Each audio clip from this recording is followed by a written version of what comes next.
had them done at that event last week. Because we don't do nails. We're not nail girlies. Like, look at the state of... I used to be a nail girly, but... Show me yours.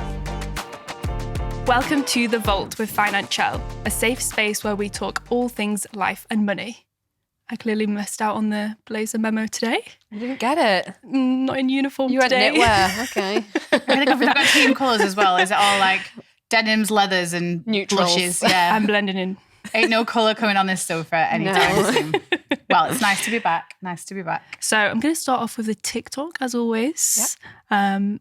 I spend every waking minute of my life on TikTok, so... You've got plenty of material. Just for you. Do you tell Alex? It's my job.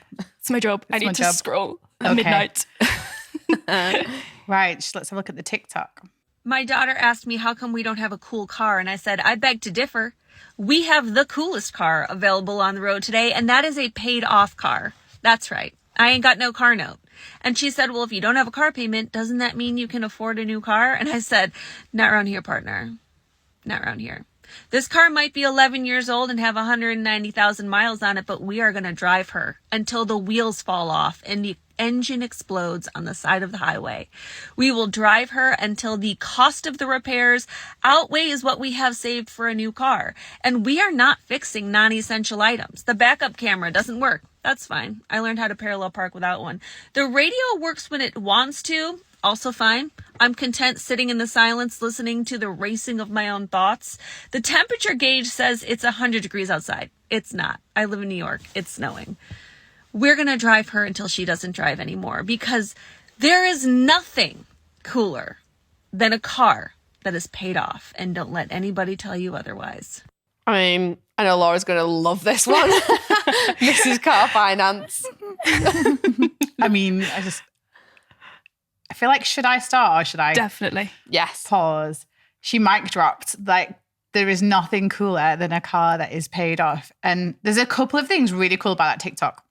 One is she's sharing that with her daughter. So this is kind of a conversation where our children are being brought up in a society where things are readily available on finance. It's very normal to upgrade your phone. It's very normal to just keep switching cars, and it's all a car finance game.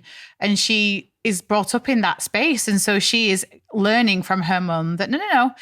Just because most people do it that way, we're not going to, and that's okay. And so that's the one side. The second side is like, that car sounds like a member of the family. She's a she. I wish I knew its name, her name. I wish I knew the car's name. And she's highlighting all the things that someone else would say. I need to get a new car because the radio doesn't work and the heating doesn't work, and what else did she say? It's like 100,000 miles. Like, she's listing all the things that someone else would say, so I need a new car. But she's kind of celebrating it and going, I don't care. I don't need to change any of that. And such a cool mindset, even if it's a bit weird. What do you think? You don't drive yet, but surely your peers are all like in the car finance game. That's a massive assumption. But I was just about to say, I feel like I've got some friends who are definitely on car finance, and just talking to them when we have like money conversations, their expenses, it's like they're paying rent like times 2, because I just don't understand how a car, somewhere where, like, I feel like I've heard you say this before, you can't live in your car. Like, your priority is where you live and like all of your basic essentials. But a car, spending that much money every single month, and like you're kind of trapped in that cycle.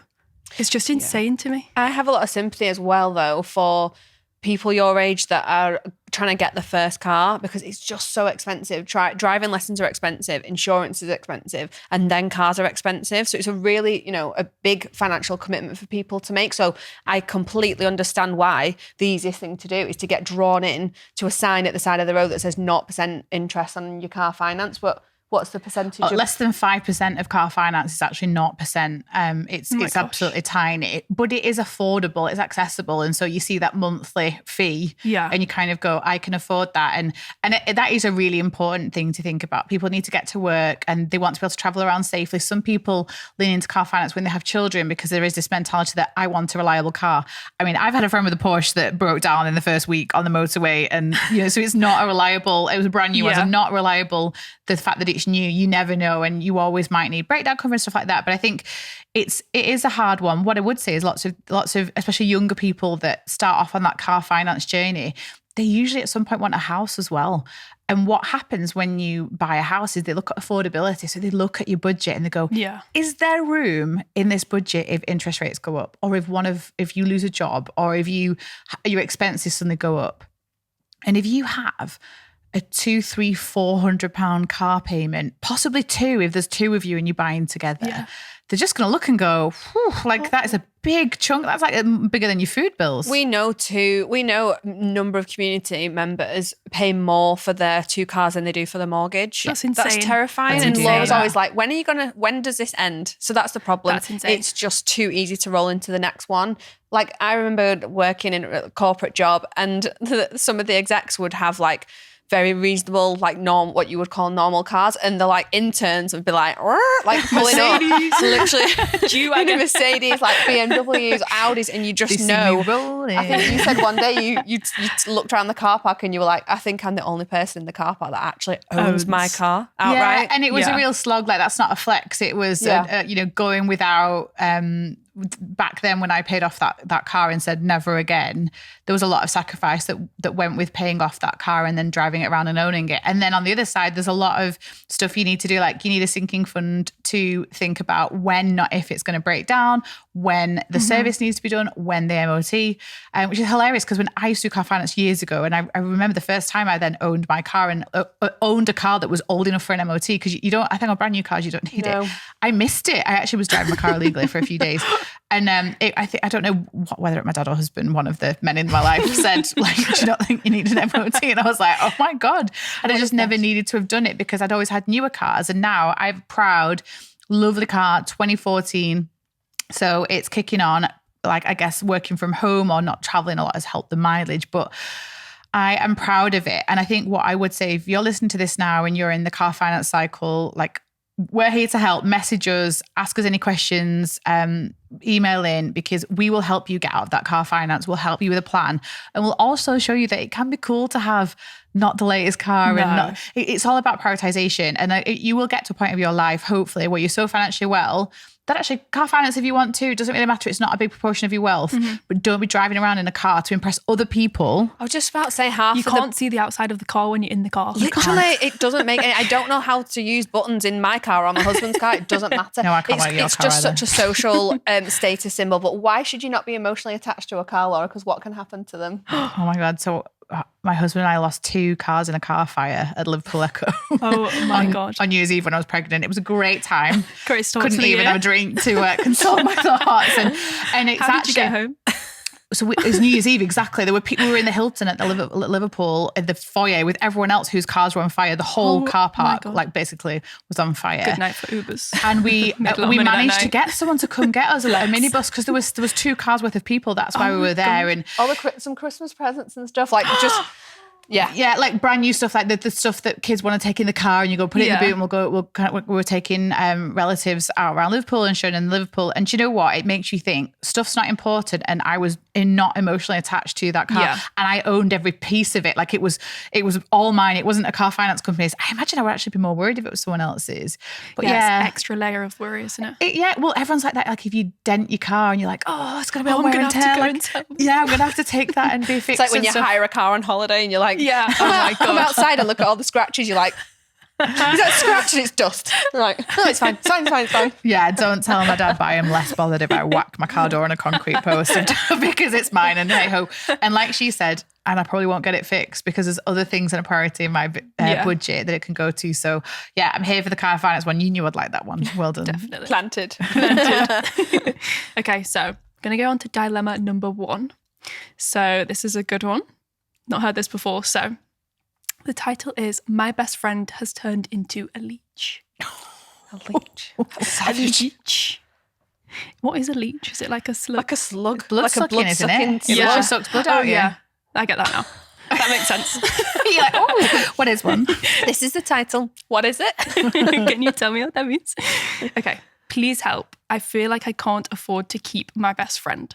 So for reference, I'm 30, happily married, and a new mum to a nearly 1-year-old. Congrats. I've been close with my best friend since we were children. We basically grew up together, so let's just say we have no boundaries, which usually I love, but it's starting to grate on me. We live in the same town and she's always round at our house, which I'm super grateful for because she helps with babysitting here and there. I can imagine that's That's nice. like a lifesaver It sometimes. takes a village, literally. Until the last couple of months, she seems to have gotten a little bit too comfortable in our home. She helps herself to all the food in the fridge. She even ate my husband's meal prep. Gotta look after those calories Even and I don't eat protein my intake. husband's meal prep. Which didn't go down well. She charges her electric car at our house and turns the heating up super high without even asking. I didn't say anything at first, but just put it down to her feeling at home. But our bills have skyrocketed and my husband is at his wit's end with her. She's going through a bit of a tough time financially, so I feel guilty, but now I have a family to think about and money goals to hit. I feel like I need to say something, but what should I do? I don't even know what to say. How bold? First of all, imagine getting home from work and the food... not even getting home from work. Imagine the food from your fridge that you've mentally thought about all day. It's gone. It's gone. Nothing ignites fury in me more than that. You are a foodie and I would never mess with your meal prep. There's literally locks on my fridge. Our fridge is like a uni fridge and it's like, Lucy's do not touch. Yeah, I was going to say, you need you're the Ross, post-its. you're Ross from Yeah. Friends. My sandwich. You need the post-its. It's a really interesting dynamic. I also feel like, fair play to the husband that's like, you need to speak to your friend. Yeah. Like, he's not gone in and got, well, it sounds like he's not made a scene, but he's not happy and he's back channeled it and said, you need to sort this out and speak to her before I do, maybe. Yeah, that's crazy. I think the electric car's the bold one. That's literally parking up someone's house. I mean, there's can I charge my iPhone because it's low? Literally, have you got a charger lead? I feel like I saw something on Instagram whereby a woman literally just pulled up to a man's house and was like, I mean, what are the and then laws just of that? literally stood leaning on the car. And he was like, excuse me, what are you doing? She was like, charging my car up. He's like, Is this I'm not sorry. a public point? Where do you even go from? I feel like as a best friend though, you should never get into this situation. You can approach things with banter. You can be like, who do you think you are? Like, what do you think we're made of money? Turning the heating up. Like, it's boiling in here. Or do you know what expensive fuel prices are or whatever? I feel like from a banter perspective, you could probably sort this quite quickly without being like, you need to not do that. But then at the same time, if she's minding their child, is that quite hard to come by? Childcare's expensive. She's probably making money. Stop Probably not. whinging. Sometimes when I come round to your house, Holly, and I have a really bright back room, like where my kitchen and stuff is, and I'm the person that my screen on the iPhone, I want it really bright, and I've actually got really good vision. And same as on my computer screen, I feel like I go into your back room and I always want to put loads of lights on, so I put them all on, and then sometimes it'll be a bit cold and there's a heater in the corner, so I'll put the heater on, and there's a conservative, so it makes it feel a lot colder. And like my brother-in-law always says, bloody hell, what were you doing here? I'm turning everything on. And it's banter. And it is, but I can imagine if like that was like forever and a day. And I'm very aware of that. I go, sorry, like this is like, I've just made it my space. And I'm at least like sister. Yeah. But, I feel like family, like anything goes. Yeah. But if it's for a prolonged period, that's what would be really interesting. So I think when you are hosting someone, when someone's coming around, I think you should allow for these like one-offs of, if they're a really cold person, let them be comfortable in your house and either give them a jumper and give them some socks, or accept that. Like I always remember our Nana used to put the fire on for us. Do you remember? Yeah, like and that was she knew we would come in and she'd put the Yeah. fire on to accommodate. But yeah, how is this person? She sounds like a bit of a family member, so I feel like to use banter in a way that would not upset someone but Would addresses work. the issue is surely the way to go. I feel like maybe tackle one thing at a time. Yes. Like the food first. Obviously food top of the Priority. list. So how should they? Is that with banter? Like how should she tackle Post-its. that? You eating my food? I think that's the husband's job to come in and go, God, what am I going to have for dinner? But do you think she was there when they weren't there? I think like so. she's just gone to the fridge. Surely. You think she's got a I feel key? like if I had a She's got the key babysitter back. though, I would feed them. But is it was she babysitting at Maybe the time? they need some bait. And catch her. Ring Yeah. doorbell. They need to leave like some cheaper meals in the fridge. This separate fridge. I definitely think on the car front, because that is expensive to have to Yes. literally be charging an extra car. I would be thinking, catch her in the act and be like, whoa, whoa, whoa, like it's actually really expensive. Or maybe you go, oh, our electricity bills have gone really up recently. I think it's a charging She point. might just be I think aloof, someone's someone not plugging know. in. She's struggling financially as well at the minute.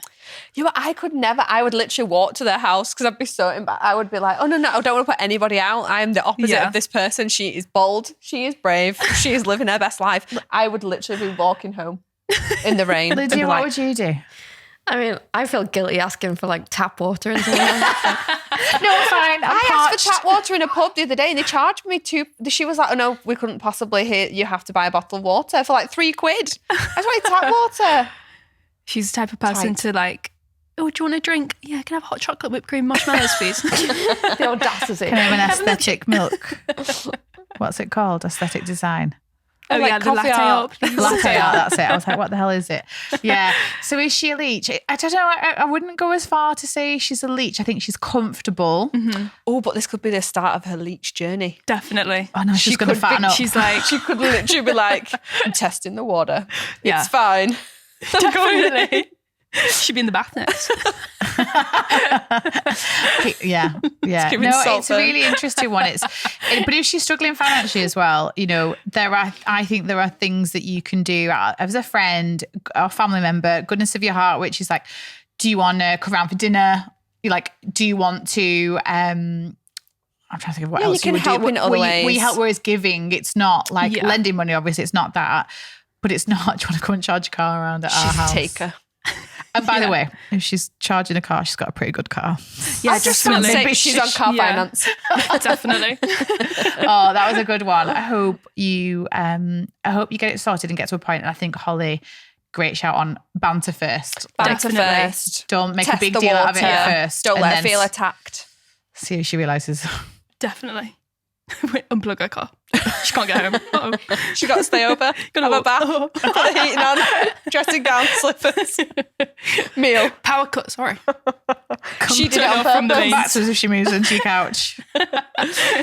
So I've got a little community win, Yay. which we all love. So I'm so thankful that I came across Financielle about this time last year. I fully committed to the principles on the 1st of the 1st, 2023. And since then, I have paid off over How much? ¿Cuántos? It's a lot of money. over £14,000 in debt. I've also significantly increased. I've also significantly increased my network and still managed to go on 2 holidays, numerous weekends away, and meals out with friends. Balance is key. I'm so much more conscious of my spending and I'm really excited for the year to come. My goal for next year is to pay off a large loan and significantly reduce another, which will ultimately be the last debt. Amazing. And, you know, for those listening who go, you know, what's Financielle? What are the principles? You know, Financielle is, you know, the brand and platform that we've built to help people take back control of their money.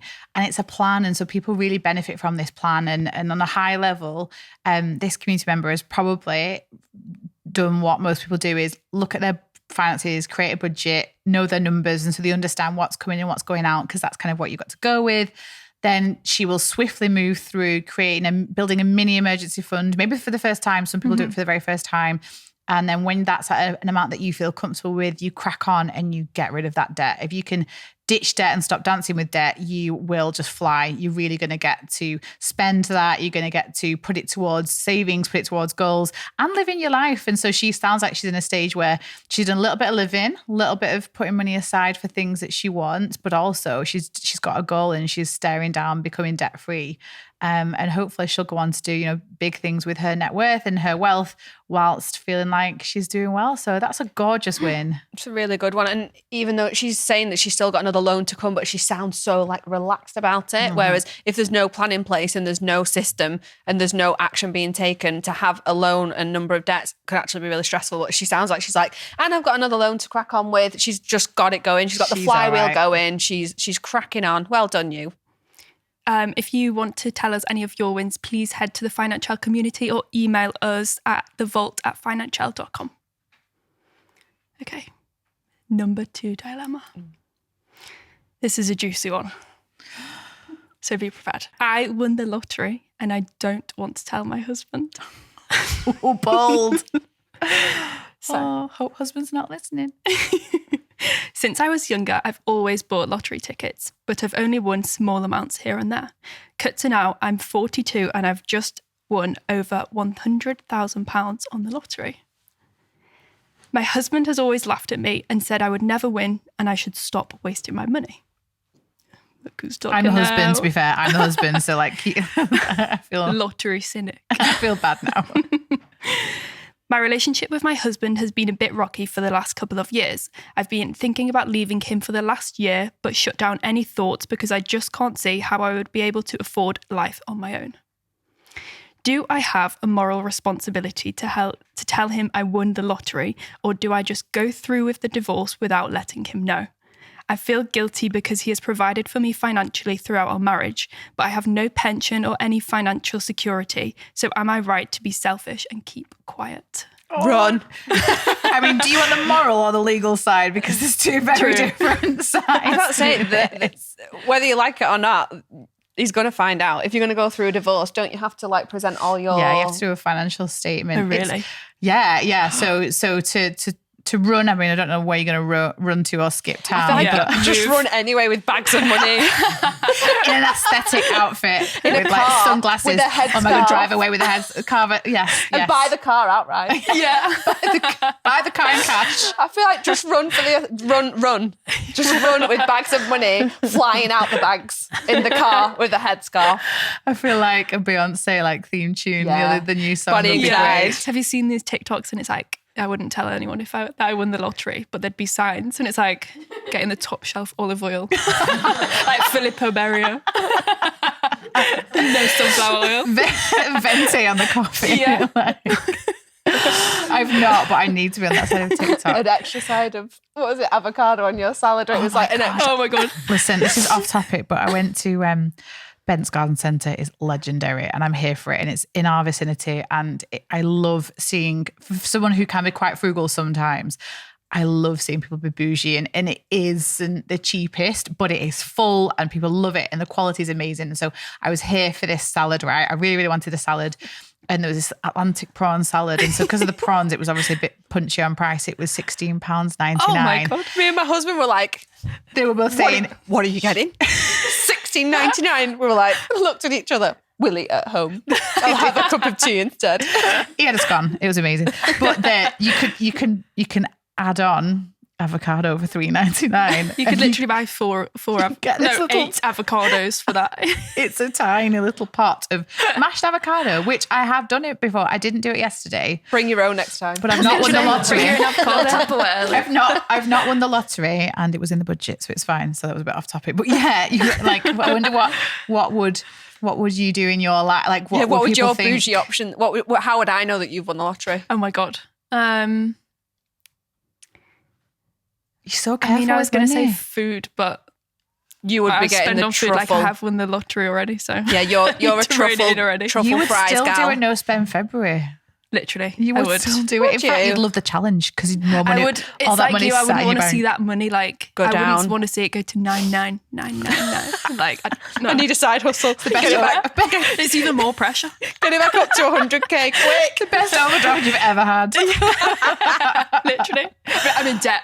Oh We've my spent the tenner. gosh! 100k is not like I thought you were going to say a lot more. It's a All good. right, I mean, Sorry, I'll take it. Okay. I thought it was going to be like a Euro Millions, She's going like to Monaco to 50 not pay million. tax kind of I'd thing. pay the husband off, don't like pay no tax. problem. Yeah. 100k. Listen, it can get spent very quickly. That it's not a minimum, especially if she's not got a pension, got nothing to show for But it. I'm going to call it's her gonna out a come little bit because she said he's looked after me financially. Yeah. So, it's very easy to think this bit's now mine.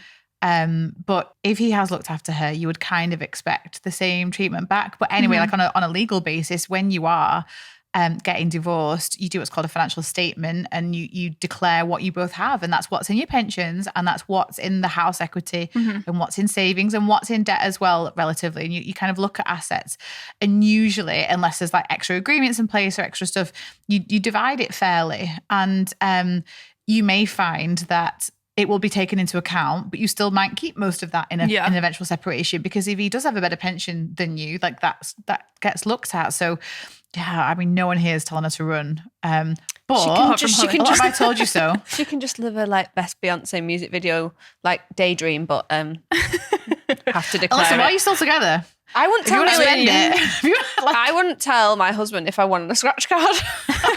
£10, keep it. Pocket. Ultimate hustle. Only because I'd probably go, right, this is one. If you won on a scratch card, say like £10 to £20, would you spend it in the shop? No. Yeah, defo. I'd just go and get loads of snacks.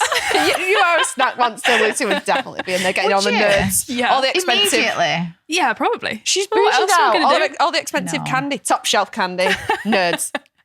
None of that smartish rubbish. My little girl, there's a petrol station in our village, got Londis on the front, and she keeps going, when can we go to Londis? And I keep telling her it's too expensive. And this morning we drove past on the way back from nursery, and she went, Face on the window. can we find a way to get more cash? And I was like, what do you mean? She said, so we can go to Londis. I was like, oh dear Lord, God. this child wants Right. to go to Londis. How She's can going to be I- talking about it at school.